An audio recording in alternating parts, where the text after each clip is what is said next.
Assalamualaikum dan selamat petang semua. Jadi hari ini kita ingin review sebuah motosikal yang pernah menjadi bualan di dalam dunia pemotoran. Sebuah motosikal yang nampak sama tapi bukan dia. Motosikal tersebut adalah QJ Moto AX200S tahun 2025.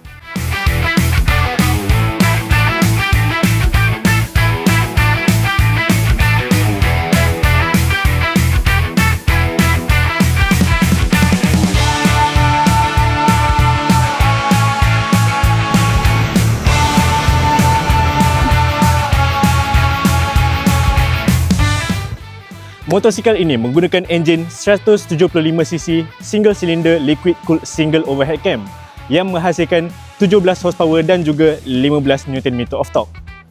Motosikal ini menggunakan suspensi hadapan teleskopik dan juga suspensi belakang dual shock absorber.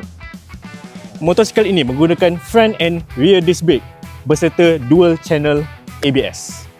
Motosikal ini hanya seberat 127 kg dan mempunyai ketinggian seat setinggi 790 mm dan juga kapasiti tank minyak sebesar 10 liter. Manakala bagi under seat storage-nya muat sebiji helmet. Motosikal ini juga dilengkapi dengan meter TFT LCD yang sangat canggih dan juga winglet di bahagian hadapan. Jadi itulah salah sebuah motor keluaran QJ Moto. Dan jikalau anda berminat untuk mencari skuter yang sebegini, kami mempunyai banyak stok di showroom kami. Jadi kalau anda ingin mencari skuter sebegini, layarilah website iMotorbike ataupun korang tahulah kita di mana, iMotorbike Glen Maris Shah Alam.